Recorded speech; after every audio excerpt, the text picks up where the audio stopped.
tauhid, mereka minoritas. Tapi supaya bisa eksis, maka mereka mengklaim bahwa mereka dikucilkan, mereka tidak diapresiasi, gitu, tidak diberi kesempatan, tidak diberi tempat dan sebagainya. Mereka mengatakan mereka nggak ngurusin orang lain kok, nggak merugikan orang lain kok. Mereka Bismillahirrahmanirrahim. Assalamualaikum warahmatullahi wabarakatuh. Bertemu lagi dengan saya di Irena Handono Official dalam segmen Irena Talks.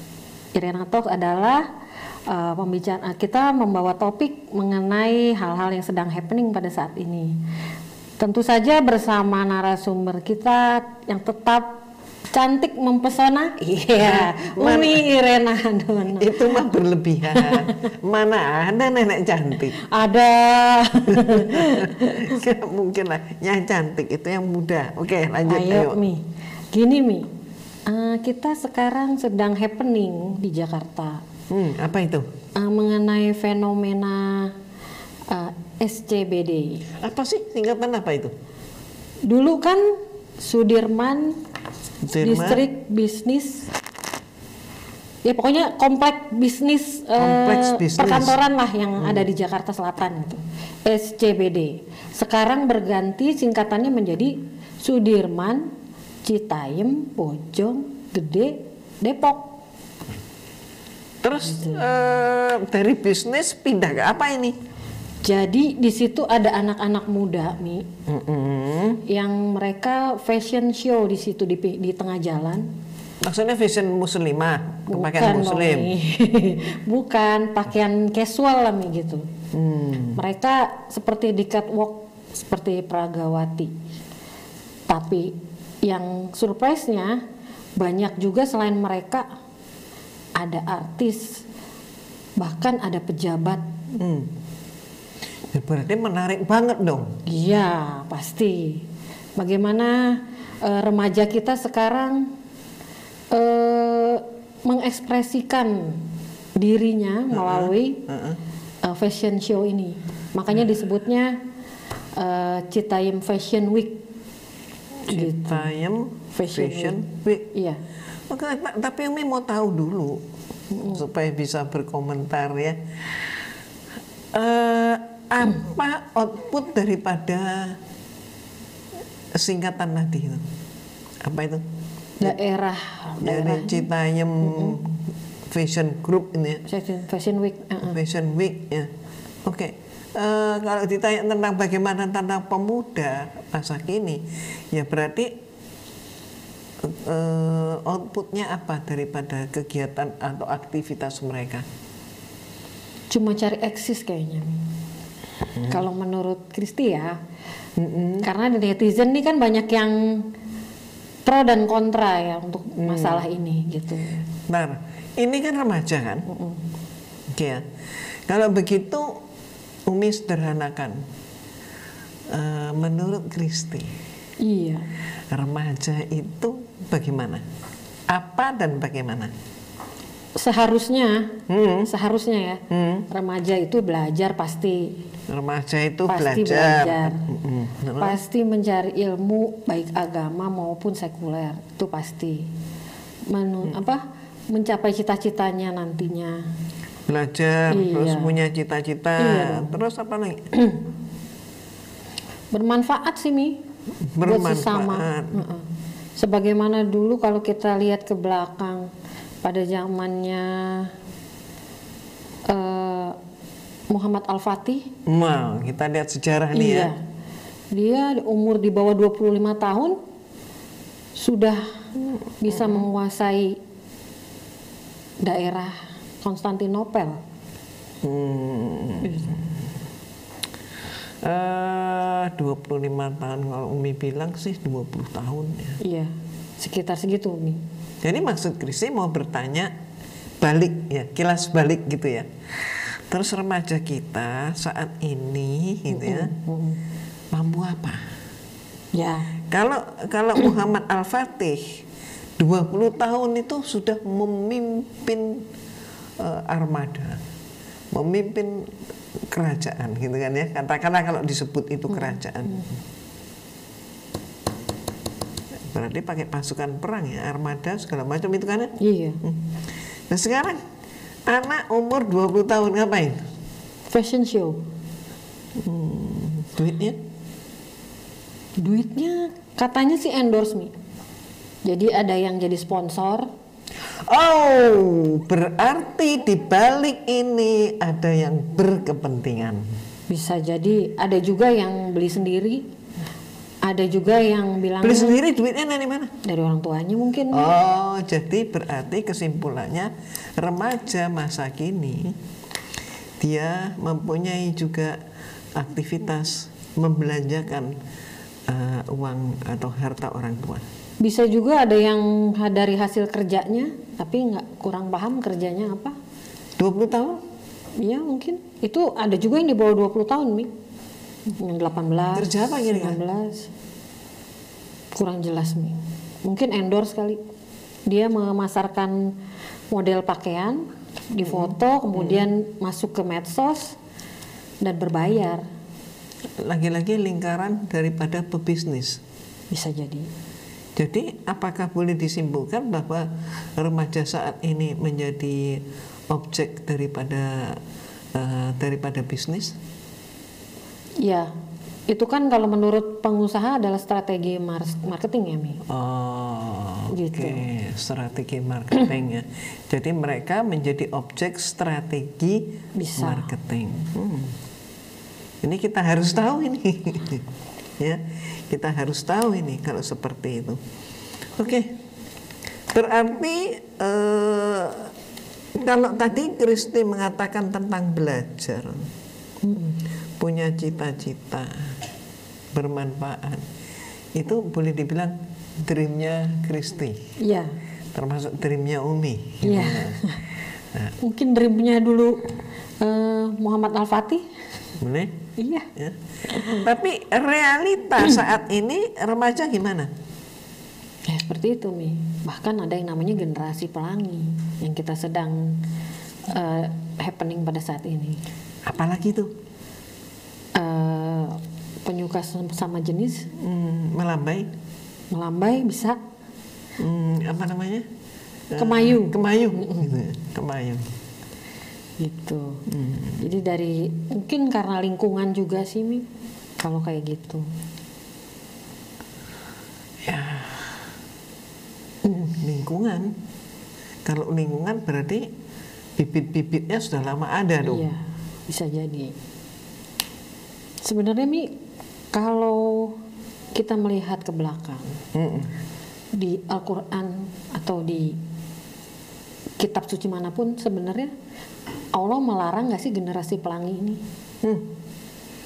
Jadi kalau menurut kitab suci Al-Quran itu kan jelas ya, bagaimana contohnya tentang kaum Nabi Lut alaihissalam. Dan di dalam kitab yang lain, di dalam Bible juga tidak ada anjuran untuk berbuat seperti itu. Ya. Namun, ini ada namunnya. Ya. Sebagaimana kita mengetahui bahwa kitab suci yang satu-satunya tetap original dari wahyu Allah sampai hari ini tidak terkontaminasi, tidak ada penggantian, tidak ada penambahan atau pengurangan ataupun penggantian ayat, tidak ada campur tangan manusia, hanyalah Al-Quran. Bahkan Bible pun ada kaum pelangi punya ya. Ya, ntar dulu. Nah, yang lain kan ada campur tangan ini. Misalnya tentang Bible. Ya. Bible sekarang pun sudah ada terbitan Bible untuk kaum Pelangi. Kemayu. Iya. Sudah ada. Dan di situ mereka mengubah-ubah ayat. Dan itu sudah lama dilakukan, termasuk di dalam Bible yang bukan untuk kaum Kemayu. Contohnya apa? Misalnya tentang yang sangat umum nih ya, Umi beri contoh yang paling mendasar, sangat umum, masyarakat tahu ini tentang masalah babi. Babi itu dalam Islam jelas haram. Tapi babi di dalam Bible juga dinyatakan haram. Tapi ya, itu tercantum di Imamat pasal 11 ayat 7. Tapi itu adalah terbitan katakanlah tahun 60 ke bawah, yang lampau. Nah, terus kemudian ada penyempurnaan. Jadi rupanya firman Tuhan belum sempurna, makanya disempurnakan. Oh iya. Apakah seperti itu? Nah kemudian istilah babi haram berubahlah menjadi babi hutan haram. Berarti ditambah dengan kata hutan. Berakibat apa? Babi menjadi halal. Menjadi halal. Karena yang haram hanya babi hutan. Jadi berarti babi kota gimana? Halal. Babi kota. Babi ternak halal. Kan ada sekarang yang babi dengan makanannya yang rumput-rumput. Babi organik. Babi organik.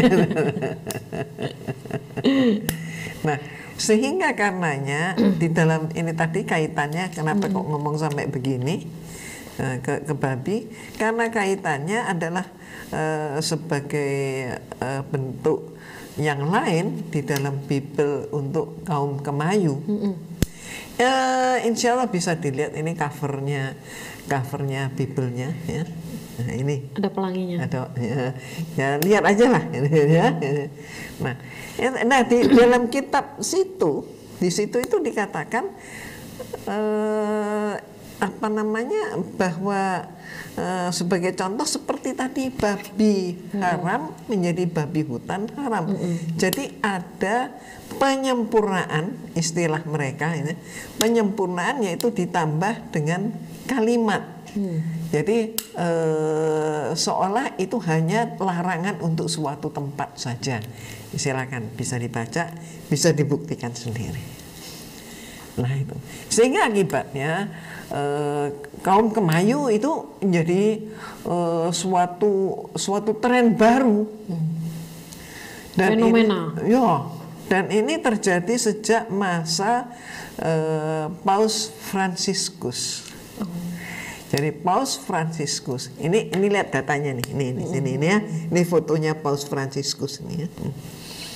Dialah yang Paus yang pertama kali welcome ya, tanda kutip ya, welcome, merangkul kaum Kemayu. Karena yang dilarang itu hanya untuk kota tertentu katanya Biblenya tadi. Nah, ini seperti itu. Namun Al-Quran jelas mengatakan bahwa perbuatan yang menyimpang itu, kenapa disebut menyimpang? Karena Allah hanya menciptakan laki dan perempuan, jantan dan betina. Gitu ya. Jadi kemudian ini yang harus kita hati-hati, dan saat ini memang kalau kita menyatakan seperti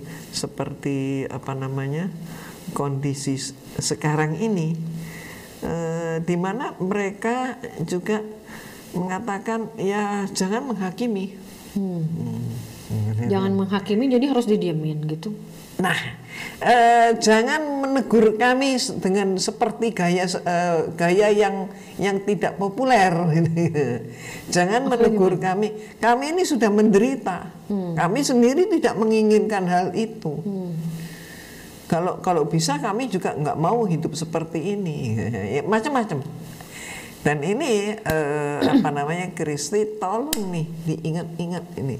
Hari ini Umi berbicara seperti ini ya. Nanti akan terungkap nanti beberapa saat yang akan datang. Ternyata mereka memang begitu. Klaimnya begitu. Dan ini berawal dari pembelajaran dari kaum minoritas ya. Kaum minoritas itu untuk mengeksiskan dirinya. Jadi pendapatnya pendapat minoritas gitu ya. Di antara kaum yang mempunyai pemahaman tauhid, mereka minoritas. Tapi supaya bisa eksis, maka mereka mengklaim bahwa mereka dikucilkan, mereka tidak diapresiasi gitu kan, tidak diberi kesempatan, tidak diberi tempat dan sebagainya. Mereka mengatakan mereka nggak ngurusin orang lain kok, nggak merugikan orang lain kok. Mereka ini hanya nyeleneh kan untuk nyeleneh untuk diri mereka. Ini kan hak asasi. Nah, itu. Berarti bagaimana kalau ada ulama, ustadz atau ustazah lah, dia sengaja masuk ke lingkungan itu untuk menarik kaum kemayu tadi menjadi lebih baik. Apakah itu diperkenankan kalau di Islam? Jadi dakwahnya ke kaum-kaum yang seperti itu. Ya, itu selalu ada begitu itu. Ya, selalu ada seperti itu di periode yang lampau, bahkan juga di abad 20 ya. Ada yang menyatakan masuk ke night club zaman itu ya. Masuk ke night club. Kalau sekarang night club kan berubah, tidak ada lagi night club tapi kafe gitu. Yeah. Jadi dia mengatakan ini saya tidak pernah minum barang yang haram, saya minum air. Lah itu buktinya, itu ada fotonya, itu ada rekamannya, itu kan komer. Tapi kan kamu nggak tahu komer yang aku pegang ini berubah menjadi air di tanganku. Jadi aku minum itu kamu nggak tahu. Aku itu minum air, bukan minum komer. Kamu aja yang melihatnya minum komer, tapi aku minum air. Nah itu contohnya seperti itu. Terus kemudian ketika dia seorang lelaki sejati gitu ya, kemudian dia seorang panutan harusnya ya, maka dia untuk mendakwahi gitu kehidupan di night club, maka perempuan yang menjajakan dirinya itu dia pangku. Aduh. Jadi alasannya adalah memberikan cinta kasih. Kejadian nyata nih, Mi? Nyata.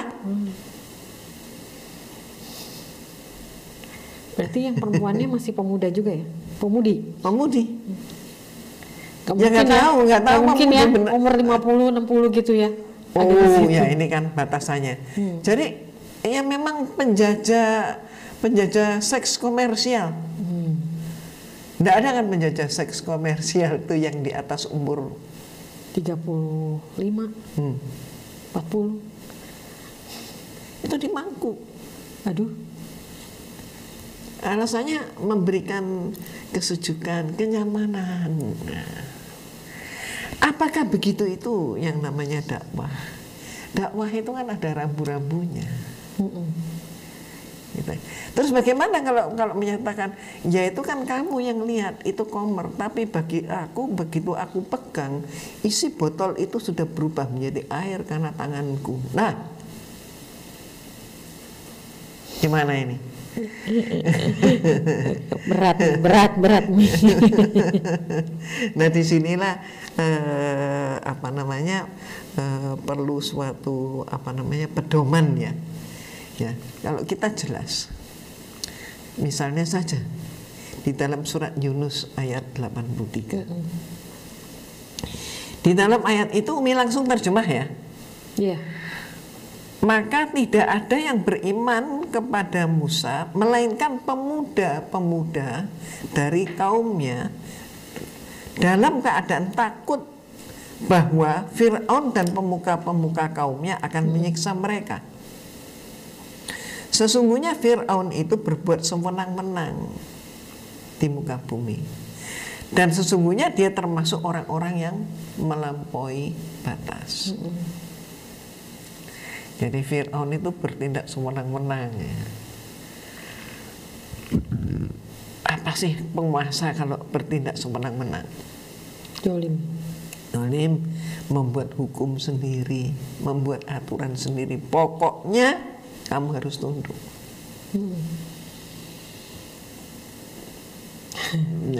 Yang saat ini dianggap sebagai ada yang hukumnya, ada yang tajam, ada yang tumpul gitu ya. Ya tergantung penguasa.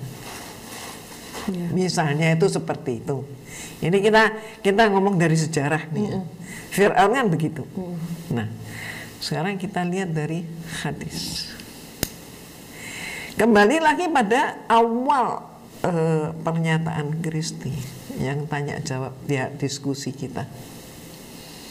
Jadi sebenarnya kita ini berharap pemuda yang kayak apa gitu ya. Kalau Kristi tadi punya dream pemuda yang bermanfaat ya. Iya. Terus apa lagi tadi? Punya cita-cita. Punya cita-cita. Apa lagi? Belajar baik. Belajar baik. Perlu taat pada orang tua. Pasti. Santun, sopan, iya. Santun gitu ya. Sekarang kan banyak yang anak-anak ngomong sama orang tuanya nggak sopan ya. Gitu. Dan dianggap itu model trendy dari barat. Panggil nama. Panggil nama. Nah, oke. Hadis coba kita lihat. Rasulullah SAW pernah menyatakan ada 7 golongan manusia yang akan dilindungi Allah ketika terjadi suatu bencana besar ya. Di mana tidak ada tempat berlindung selain lindungan dari Allah ya. Siapakah mereka ini, pemuda ini? Yaitu pemuda yang selalu mengingat Allah. Disebut mengingat Allah dalam kesepian, kesunyian. Mengingat Allah dalam kesunyian. Maksudnya apa nih? Jadi mengingat Allah dalam kesunyian ketika malam itu kan sunyi, malam itu kan gelap gitu ya. Maka ya orang sudah sepi, orang tidak ada yang ngomong tentang Allah. Tapi dia ingat Allah di saat sunyi itu. Orang lain udah nggak ingat Allah, tapi dia ingat Allah. Nah, ingat Allah, ingat Allah itu termasuk, mohon maaf, ingat tentang kekuasaan Allah. Ingat bahwa Allah itu yang menghidupkan dan yang mematikan. Ingat bahwa Allah itu yang mencukupi, membuat kesejahteraan dan seterusnya. Ingat bahwa Allah itu hakim yang maha adil. Selain itu, golongan pemuda yang mana lagi? Yaitu orang yang hatinya selalu bergantung pada Allah. Gimana? Hati yang bergantung pada Allah. Mengandalkan Allah saja. Mengandalkan Allah. Dia berbuat karena bergantung pada Allah. Berarti apa? Dia berbuat sesuatu yang dia tahu persis bahwa Allah senang dengan perbuatan itu. Misalnya apa? Rajin belajar, ya. Rajin bekerja, bersedekah, menolong orang, dan seterusnya. Jadi dia hatinya bergantung pada Allah. Dan kemudian golongan mereka pemuda-pemuda yang berkumpul dan berpisah karena Allah.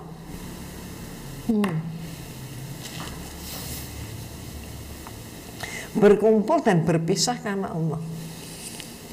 Jadi perlu diingat lagi kalau tempat itu apa itu? SCBD. Nah itu mereka masuk golongan ini tadi enggak? Kalau mereka berkumpul dan berpisah karena Allah, misalnya contohnya apa? Berkumpul untuk melaksanakan sholat berjamaah, baik sholat wajib maupun sholat sunnah. terus berpisah, berpencaran untuk mengamalkan ayat-ayat Allah. Nah mereka begitu enggak? Nggak tahu. Kebersihannya gitu kan ya, terus kemanfaatannya berkumpul, ketertibannya, mengganggu enggak gitu. Kan kemarin-kemarin itu bahkan sepertinya tertib banget gitu ya, orang ngumpul banyak aja kan nggak boleh. Nah sekarang ini ngundang orang ngumpul banyak atau enggak? Mendatangkan kerumunan atau enggak gitu ya. Dan terus kerumunannya itu karena Allah atau bukan gitu. Terus apa lagi? Sampai-sampai dikatakan kalau dia diajak berzina atau dikasih perempuan dibayarin gitu ya untuk berzina dengan dia, walaupun perempuan itu menarik hatinya, dia nggak mau. Nah sekarang orang yang seperti itu dia tetap takut kepada Allah, termasuk takut pada hukum-hukum Allah. Orang-orang yang seperti itu dikatakan, ih kamu jago kandang.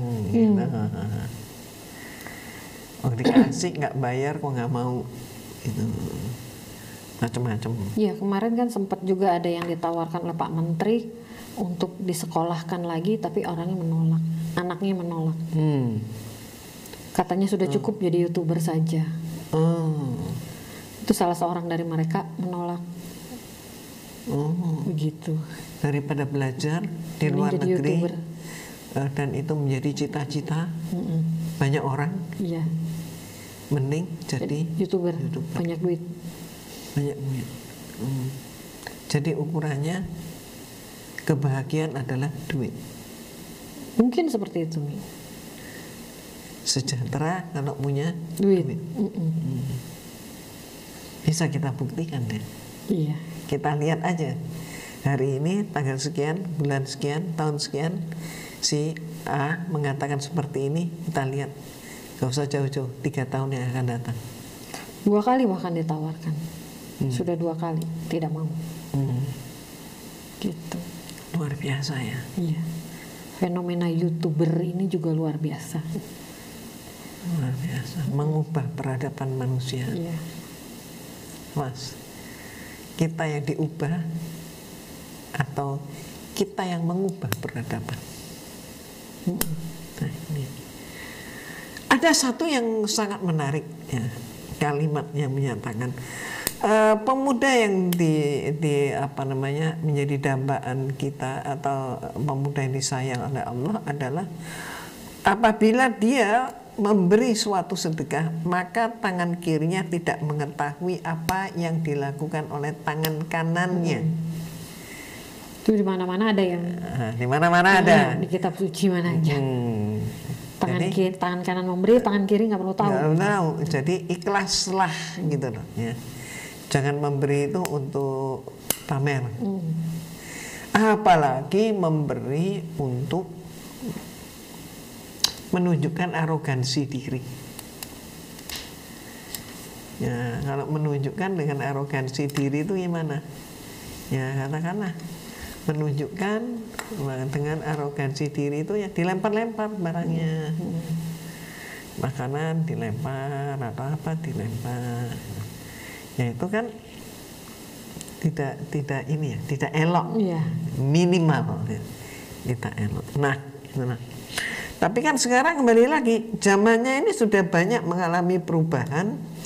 Kalau Umi menyebut adalah perubahan yang sebenarnya tidak dikehendaki. Dimana seperti tadi misalnya kalau zaman yang era yang lampau, murid itu hormat kepada guru. Sampai-sampai kalau murid dihukum oleh guru, dia kemudian nangis, pulang, ditanya sama orang tuanya. Maka orang tuanya nggak akan protes, apalagi marah kepada guru itu. Orang tuanya percaya apa yang dilakukan oleh guru itu adalah demi kebaikan sang anak. Iya. Tapi kalau sekarang dituntut nih. Dituntut. Masuk di YouTube, masuk di medsos, guru yang jolim, melanggar hak asasi manusia. Betul. Hak asasi manusia adalah konsep manusia. Tapi seolah-olah jargon ini di atas kitab suci. Pemberlakuannya juga bisa ditarik kemana-mana, bisa dimaknai kemana-mana. Iya betul. Nah, mohon maaf, kalau sudah seperti ini, perlu kita sebenarnya bertanya kembali. Coba kita ungkap. Al-Baqarah 120.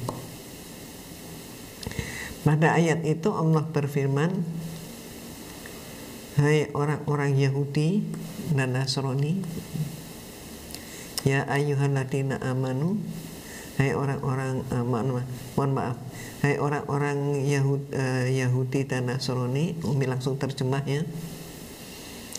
Ingatlah mereka itu tidak akan ridho kepadamu sebelum kamu mengikuti milah mereka.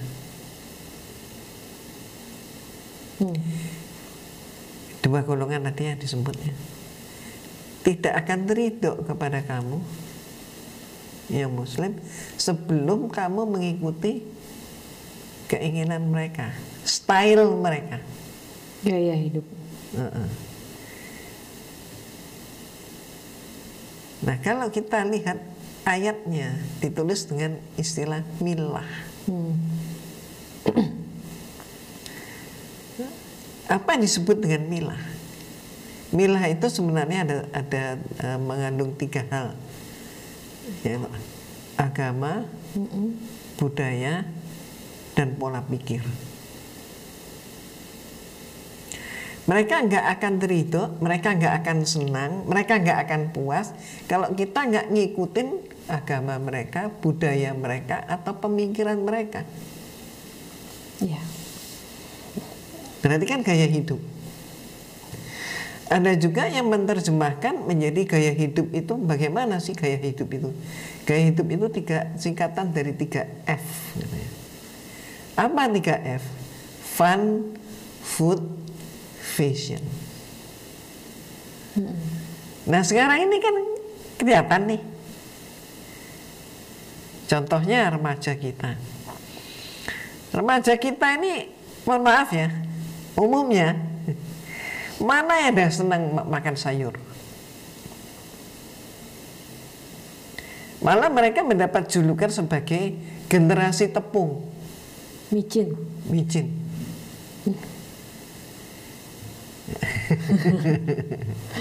Ya kan?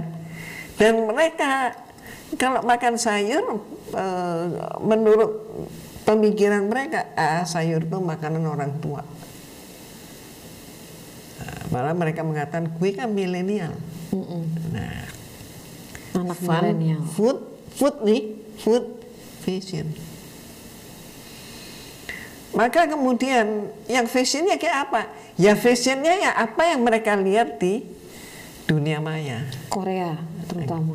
Ya kalau di negeri Harajuku. kita Korea, macam-macam. Ya. Terus kalau sudah mengikuti mereka, jangan harap mereka akan menganggap yang baik itu adalah pakaian yang menutup aurat. Iya. Iya. Malah untuk memopulerkan selera mereka, style mereka supaya populer, maka mereka menghujat habis pakaian syar'i.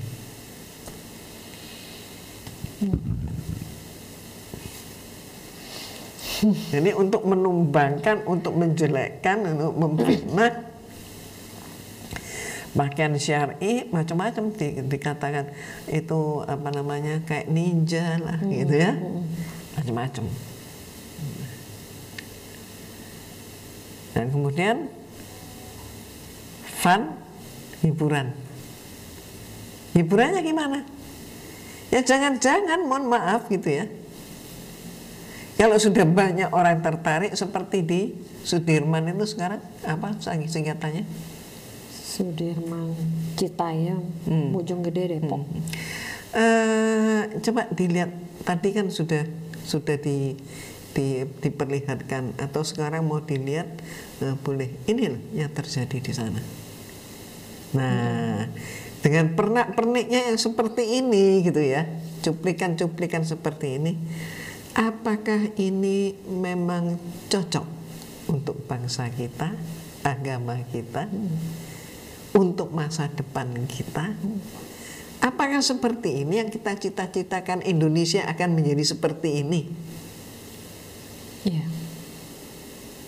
Nah ini mumpung belum sampai terlanjur, istilahnya jangan sampai mengundang datangnya laknat Allah seperti kaum Nabi Nuh alaihissalam. Sampai malaikat datang pun masih ngotot membuat kemungkaran, bukannya bertobat. Dan akhirnya apa? Habis mereka. Sebagaimana ayat Allah pun mengatakan, apabila suatu kaum sudah berbuat yang melampaui batas, artinya apa? Disadarkan gak bisa, dikirim utusan malah dilecehkan. Maka kemudian maka Allah akan mengganti kaum itu dengan kaum yang mencintai Allah dan Allah cinta kepada mereka. Mudah-mudahan kita ini masih termasuk kaum yang menyintai Allah. Ya, amin. Maka akan terselamatkan. Terakhir ya Mi, buat orang tua, untuk orang tua yang kayak Christine yang punya anak remaja. Oh, Christine udah punya anak remaja nih? Punya dong. Wih, awet muda nih. Gimana Mi? Menurut pandangan Umi, bagaimana harusnya kami memperlakukan anak-anak dan mengajarkan anak-anak ini? Sesuai dengan firman dan hadis pasti. Sederhana banget. Pertanyaan Umi, menurut Kristi gimana? Contohnya aja, yang tadi kita bahas di awal, Sultan Al-Fatih, keren nggak? Keren. Ya udah, itu aja. Antara lain loh ya, yang bisa jadi figur ya, contoh. Ya. Antara lain itu, bagaimana mendidiknya supaya bisa menjadi seperti dia? Tidak arogan, ya. Tidak konsumtif, gitu kan ya, dan cerdas, pandai, kemudian juga mampu mengelola fisik dengan baik, kan ya. Itu orang tuanya yang menjadikan anaknya seperti itu. Jadi itu kan PR ya Mi? PR besar buat semua. Buat semua. Buat semua. Itulah pertanggungjawaban orang tua kepada Allah. Oke Mi, closing statement dari Umi. Apa nih? Mudah-mudahan peristiwa yang terjadi ini menggugah kita untuk berpikir dan bertindak. Artinya apa? Ayat Allah menyatakan perintah Allah untuk melaksanakan amar ma'ruf nahi munkar. Jadi marilah kita laksanakan itu secara utuh. Nggak cukup hanya amar ma'ruf, tapi nahi munkar juga.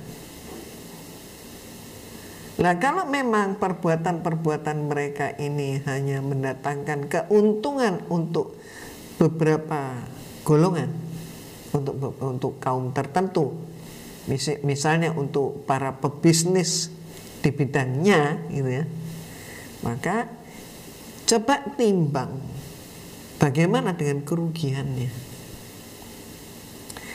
Ya, Umi tidak berpanjang kata, tapi marilah kita mengingat bahwa usia kita ini tidak akan berhenti.